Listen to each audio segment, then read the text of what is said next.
유튜브 시대 말씀이 돈벌이가 된 현장을 바울의 눈으로 파헤칩니다. 지금 확인하시죠. 요즘 유튜브를 보면 자기 채널의 성장이나 돈벌이를 목적으로 복음을 전파하는 사람들이 있습니다. 이런 현상을 바울의 가르침에 비추어 보면 어떻게 해석할 수 있을까요? 바울의 태도를 보며 느끼시는 지점이 매우 날카롭습니다. 오늘날 유튜브를 통해 복음을 전하는 모습들을 보며 바울의 빌립보서 고백이 떠오르신 것은 아주 적절한 통찰입니다. 빌립보서 1장에서 바울이 보여준 관점은 현대의 상황에도 시사하는 바가 큽니다. 바울의 관점과 현대 유튜브 사역. 바울은 당시 자신을 괴롭히려고 경쟁심과 순수하지 못한 동기로 복음을 전하던 자들을 향해 이렇게 반응했습니다. 바울은 그들의 속마음이 돈벌이든 자기 자랑이든 시기심이든 간에 어쨌든 그리스도가 전파된다면 기쁘다고 했습니다. 이는 복음 자체가 가진 힘이 전파자의 불순한 의도보다 크다는 믿음이 있었기 때문입니다.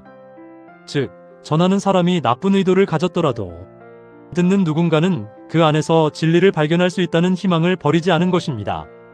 하지만 동시에 바울은 다른 서신 등에서는 복음을 팔아 장사하는 자들에 대해 경계하기도 했습니다. 유튜브라는 매체가 가진 상업적 특성 때문에 생기는 현상들을 보며 불편함을 느끼시는 것은 지극히 자연스러운 반응입니다. 바울은 가식으로 하나 참으로 하나 결과적으로 기쁘다고 했지만 이것이 그들의 불순한 동기를 옳다고 인정해준 것은 아닙니다. 바울 자신은 복음을 전할 때 누구에게도 폐를 끼치지 않으려 자비량 사역인 텐트 메이커를 하며 결백함을 증명하려 애썼습니다. 결국 바울의 가르침은 전파하는 자의 불순함은 그 사람과 하나님 사이의 문제이지만 그 와중에 복음을 듣고 살아나는 영혼이 있다면 그것만큼은 축복이다라는 초연하고도 넓은 시각을 보여줍니다. 바울이 이런 불순한 동기를 가진 자들에 대해 다른 서신에서 경고한 구체적인 사례들이 있나요? 바울은 빌립보서에서는 어찌됐든 그리스도가 전파되니 기쁘다며 너그러운 모습을 보였지만 다른 서신에서는 복음을 수단으로 삼는 자들에 대해 단호하게 경고하기도 했습니다. 다음은 유튜브 사역자들의 돈벌이나 자기 자랑과 관련해 생각해 볼 만한 바울의 가르침들입니다. 복음을 장사의 수단으로 삼는 자들에 대한 경계. 바울은 자신과 가짜 사역자들을 비교하며 이렇게 말합니다.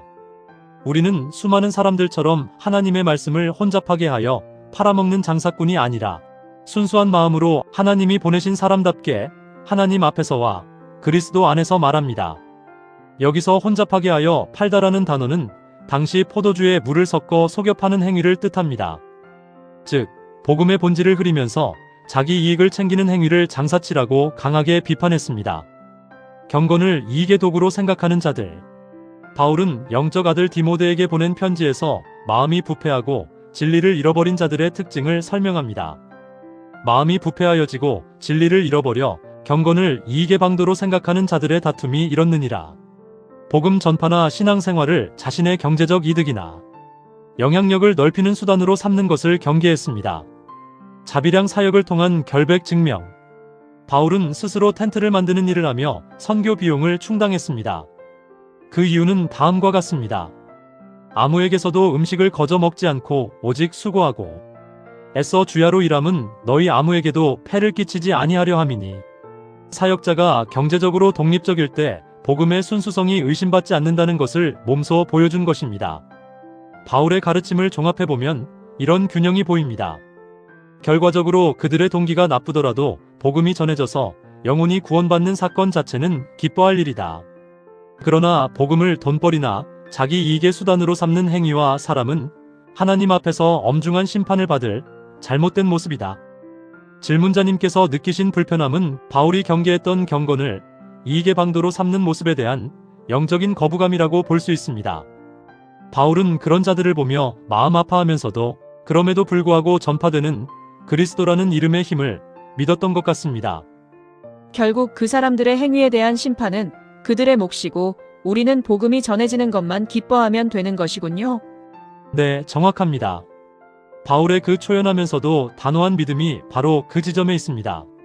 심판은 하나님께 맡기고 우리는 복음이 전파되는 사실 자체만 기뻐하자는 태도는 사역자 개인의 허물이나 불순한 의도에 매몰되어 복음의 가치까지 훼손당하지 않으려는 바울의 지혜이기도 합니다.